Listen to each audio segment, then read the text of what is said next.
Na hiyo dhahabu inapelekwa France, inapelekwa kwingine, inakuwa processed na inauzwa. How can you be a country where muko na gold and this gold haiwezi wasaidia surely? Nyinyi ni maskini kupindukia. Na nyinyi ndio mko na gold, ardhi ni yenu, kila kitu ni. Have you ever asked yourself why? It's this game that I'm talking about. For example, policies like there've been allegations. Let me just say allegations, but Yes. we don't want to go deep into that. There's this issue of seeds for planting, seeds you're going to use for planting. Bill Gates is so good at that. Okay, Bill Gates has a lot of outfits to force policies, government policies. There are people who influence government policies where they tell you cannot plant this seed here. Unajua sisi tukiwa wadogo wazazi wetu walikuwa wanapanda mahindi. Na hiyo mahindi ikimea hata unaweza vunja hiyo moja yenye imekomaa ukarudi tena ukapanda na ikatoka tu vizuri. But have you ever asked yourself why today mahindi ni moja, ukishaipanda uvune, you'll have to go and buy? Yes. Do you know where that came from? It is what I'm talking about. It is what I'm talking about. So these guys decided they're going to produce seeds for you. And they have their own way of convincing you. Oh, we've tested this soil does not require this. So we've tested this other. So they're giving you this GMO stuff. And they come and force you. So this seed ambayo unaambiwa ndio lazima upande, haitoki Kenya. It is being supplied from outside Kenya. So it's being imported from Kenya. And so at the end of the day, you guys mnapanda mahindi, mnapanda nini, but the things you guys are producing, or the things, the capital that you people are using to produce whatever you're producing, see yenyu. So it's business at the end of the day. So when you see change of policies, when you see finance bill, when you see taxes zingine paka unakaa chini, eco levies, sijui unasikia whatever thing, motor vehicle tax. When you hear about all these taxes, the question is just, the issue is just one. There are some people that are influencing policies and laws, and they are doing it right so because they need their money back. They don't care about you. They just want their money back. They're in business. So IMF, World Bank, multinationals, and all these guys, they do not view Kenya as a country. They know Kenya is a business. It's a company. And it has cheap labor, you and me, and other farmers and other Kenyans. And it has their own leader. Through their own democratic process, they have somebody called a president. And so that way they know they can make as much money as possible. That is the reason why our currency is pegged on a dollar. Okay, if you want to know how a shilling is performing, you go and look at shilling versus The dollar. Why? Because you have to depend on them. Yes.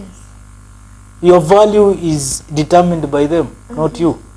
And so if you ask me whether there are foreign hands in this, not just in Kenya, everywhere. In other countries. Even all countries. Now, these people are so powerful, you cannot say no. That is why President William Ruto is has been crying about The financial architecture. Because he's coming face to face with reality. And hey, but this is a system. He won't change anything. He won't change it. Wazungu watu wachana na. Those people can even clap. They can even, you saw what they did to President William Ruto. They even give him the seat at White House to sit. Biden anasongesha kiti, Ruto anakaa, and then wanapiga picha, Biden amesimama. King of Africa. No, don't joke with these wazungus. These wazungus are something else. And the games that they are playing, my friend, you will feel it 5-10 years from now. Your children are going to pay a huge price. Look at what Gen Z is going through right now. Jobless, learned, educated, intellectuals, But no jobs. but no jobs. Broke. And you have no say in your own country. Yes. So you find a lawyer on the street. You find a doctor on the street. You find a semi-illiterate, foolish politician earning a million shillings. Millions. Yes. And you find a doctor with no job. a JSS teacher with no job. And then you expect the next generation to come out intellectual, productive, and you have human capital to do things. And what is the government telling you? You guys that wenye mmesoma, chukueni passports mtafute kazi huko nje. And you're like, wait a minute, what sort of policies are these? Who came up with all these things? Let me tell you, the answer is one. If you don't understand something, follow the money. Have a discussion about the numbers. Yes. You'll understand who and why some things have to happen. When you hear allegations like members of parliament were bribed with 2 million shillings to vote for the finance. When you hear such allegations, ask yourself, why? If it's true, that is, why would it take 408 million shillings? And yet youths are unemployed. Exactly, just to say yes. Then you'll understand that the revenues that the people that I've talked about are about to reap from Kenya in the next 1 year is so huge that 408 million is peanuts. And they can do that, if it's true, they can do that 10 times, 20 times. I just said that some MPs were refusing. But can you imagine they are willing to do it for everyone? Just to, things can move. If it's true, if these allegations are true, it's a sorry state of affair. Yes. But some of us have always known that countries to IMF and to, especially African countries, to IMF and World Bank and these other, their sister called African Development Bank and others, we all know that countries to them are businesses, and the CEO is a president. These other ones are just accountants and workers, cheap labor and stuff like that. So that's how they run the world. That's how the world runs. So even my thinking is that this finance bill must go through. It has to work. It has to. It has to. Whether you like it or not, whether you riot, whether you protest. So that they will not declare Kenya as a paria. It has to. The only person who can say no and face the brunt of everything is President William Ruto. That is if he's willing to risk his presidency. Either way, he's risking it. Whether the finance bill passes or it doesn't pass, he's still risking. And so, what is the best thing for him to do? I don't know. I would hate to be in his position right now. I wouldn't want to be President William Ruto. That's the toughest position. Right now. Yeah. Well, Bishop June, as we wrap up this discussion, President William Ruto has been traveling abroad to push for a reform of the international financial architecture. I was looking at the Ibrahim report released on financing Africa, and some of the recommendations they make is that IMF should do away with, there should be more recommendations on this body. In your view, is President William Ruto time pushing internationally on cutting interest on financing, a fairer financing system? Is it time ripe for him to continue pushing for this, what he has been pushing? Yes. Unfortunately, yes. Because what else would you do? That's why I said I had to be in his position right now. Yes. So what do you do? It's a system. That's how things work. We have multinationals, we are international companies, we have IMF, we have World Bank, we have countries that we have borrowed money from, and they are all demanding. It's not our money. And problem is we've stolen that money. Corruption has taken place, and people have gobbled up everything. And who ends up suffering? It's Kenyans. Yes. Either way, they have to pay. Yeah. And so the only thing President William Ruto can do is to cry and push for a better financial architecture. Yes. There's no other way, because these loans and these monies come at a very high interest, and so and it's not William Ruto who's going to pay it. It's you, Kenyans. It's Kenyans, it's you and me. We are going to pay for the money. So for him to at least do something, it's just to renegotiate loans, buy back the bonds, have structures, and cry for better financial architecture for African countries, lower rate interests. But at the end of the day, the question is, will these lenders ever listen. They don't care. Like I said, in Yes, business, you are it's here business. to make money. Yes. You're not here to help William Ruto. You're not here to help Kenyans. You're here to do business with Kenyans.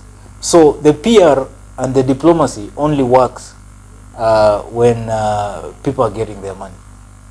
Ukiona wazungu wameanza kukubeba juu, ukiona wazungu wamekuinua hivyo, wamekufikisha mbinguni, wanakuambia huyu sasa king of Africa, sijui. If you ever see anything like, don't fall for it.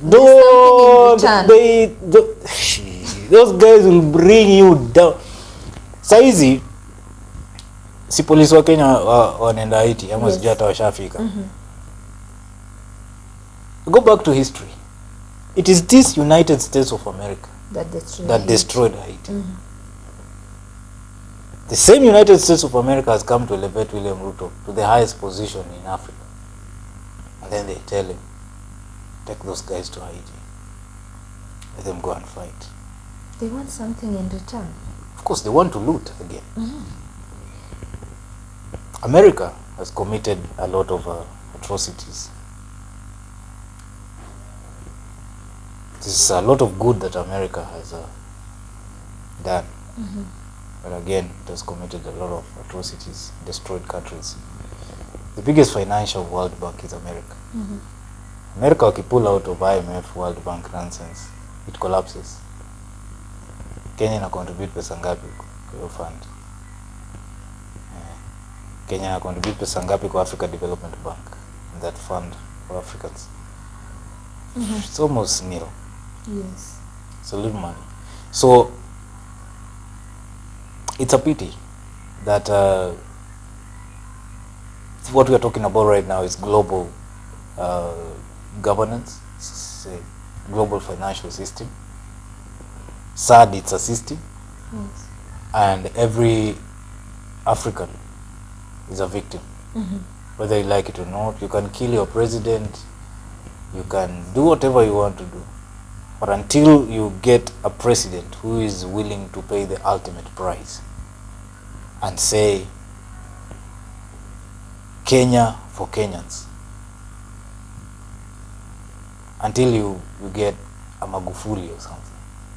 See, Magufuli stood up and said this COVID thing is it's fake.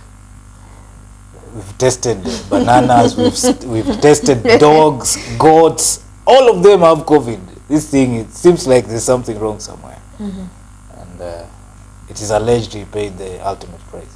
Yes. So unless you have a president who is ready to pay the ultimate price and say Kenya for Kenyans and focus on building production and building Kenyans' capacity so that we don't produce what we don't need. We produce what we need. We produce excess and export the excess. That's what happens. Okay. So it's a pity that we import maize. It's a pity. And we have farms. Exactly. Tunaweza panda mahindi. What happened to Galana, Kulalu projects and all these things? It's a pity that these people visit Israel and see how Israel is taking care of itself. They cannot even import the technology to Kenya. But they will go and borrow to import maize. They borrow to feed their own people. And they cannot build the capacity. It's a pity. We have a pity mentality, stupid mentality as a country sometimes. Not every Kenyan, but the people that come into power. And I would blame Kenyans. You know very well this person is semi-illiterate. You know very well this person is foolish, lacks no wisdom. You know very well this person cannot make decisions. You know very well this person has never built anything in their life. But you gather together, mobilize one another, and say, you are going to be our member of parliament. You are going to be our president. And then after you've put that person in that position, now you organize another forum and call that person to speak. You call on that person to make decisions. There is no magic that when you elect a fool, the electoral process will turn a fool into a wise person. There's no magic. Yes. He'll just be an elected fool. He'll just be an unwise elected person. So at the end of the day, I blame Kenyans. Yes. Yeah.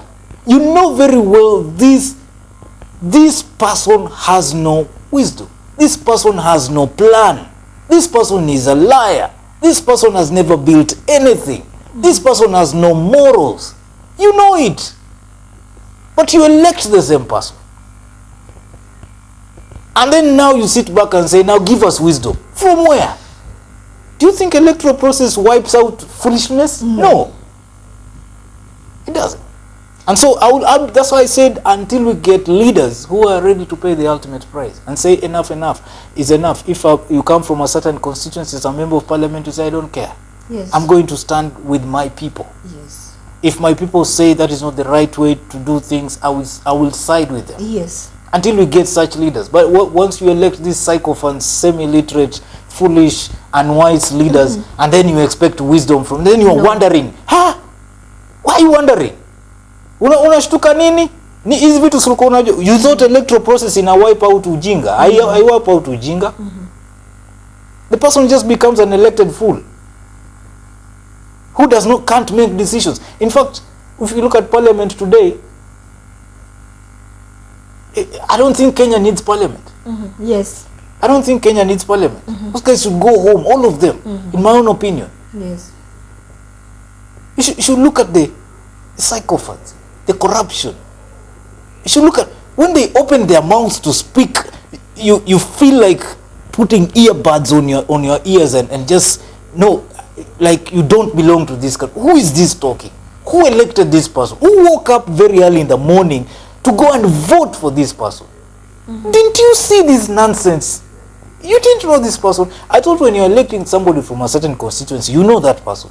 Lakini ile upuzi ya ni mtu wetu, kabila yetu, and that's why I thank the Gen Z that they are not taking that. In 2027, I'm 100% sure. The Gen Z they won't care whether you're Masai, whether you're Kalenjin, whether you're Luya, Luo. As long as you are wise, and you are Kenyan, you have morals, you have an agenda, they have sat down with you and a plan and make a covenant with you. That, hey, listen, if you get there, you must do this that we have agreed on. Yes. And that's what's going to happen in 2026. Until that time, we're going to keep up with this foolishness that is going on in this country. Well said, Mr. Bushevi. The big question stands: can President William Ruto stand firm and face the ultimate prize? Thank you, Mr. Bushevi, for making time, being here to help me put sense on this matter. I really appreciate your time. I hope next time when I'll need you around, you will avail yourself. Yes, no problem, because najua iko nyama choma. Yes. All right. Special report takes a break. We'll be right back.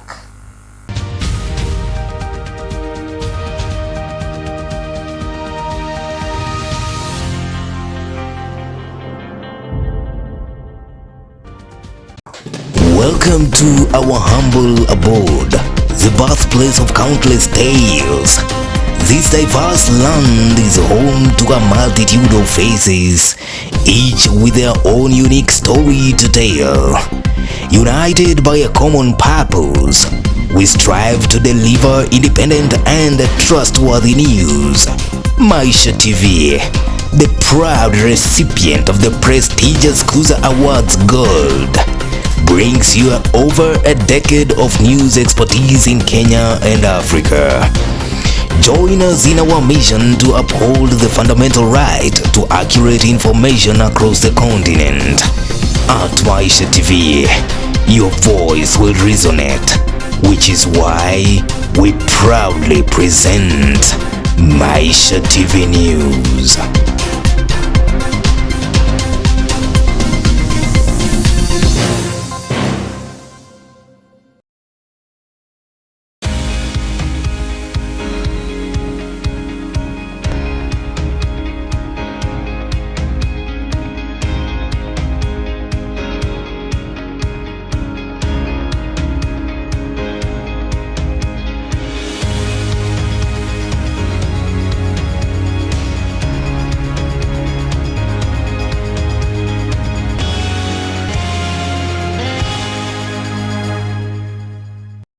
It is time to say out with the boring and in with the interesting and exciting TV programs on Maisha TV. It's the best. It is a pleasure to have you on board. Thank you so much for joining me. This is our Maisha Prime News.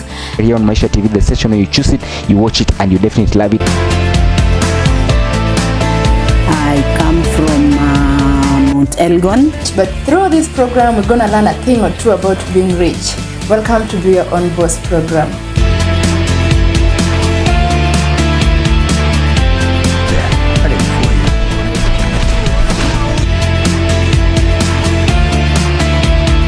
Choose it, watch it, and love it.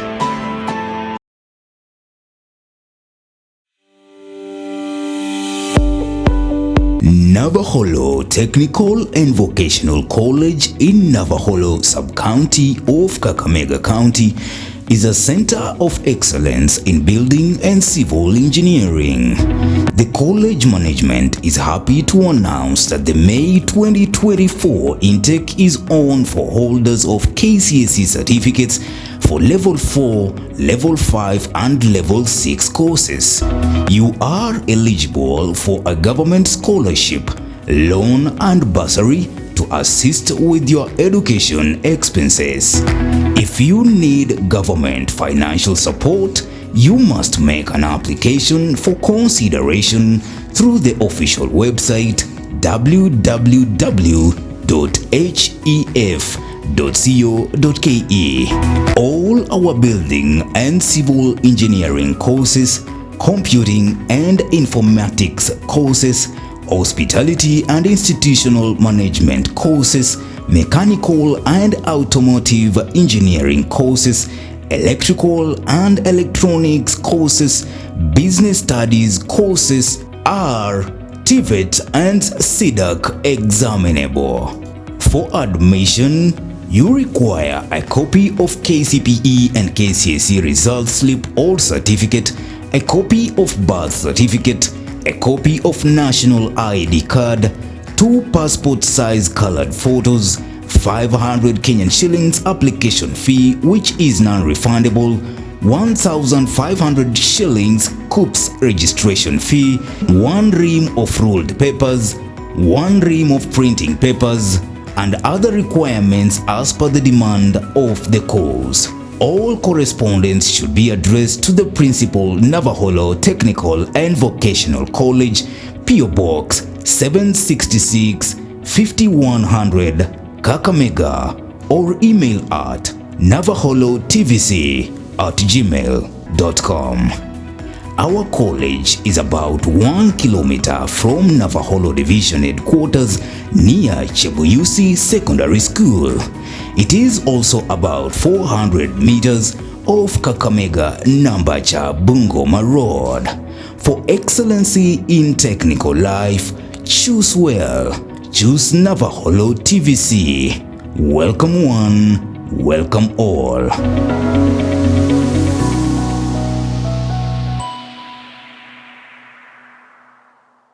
Msimu wa kuvuna chapa na tatua tatu. Kuna guaranteed 1,300 vuna cash baada ya kila nusu saa na daily vuna bonus ya 1,100 kila Jumapili. Unaweza vuna hadi nusu milioni ama tuktuk ndani ya Tatua Bonanza Live na zawadi zinginezo. Vuna chapa leo na tatua tatu. Ingia kwa M-Pesa paybill number 150 account, weka namba zako 3 za bahati, fuatiza na neno Maisha. Amount ni shilingi 10 hadi shilingi 1,000. Over 18s only. Gaming can be addictive. Play responsibly. BCLB number 00000898.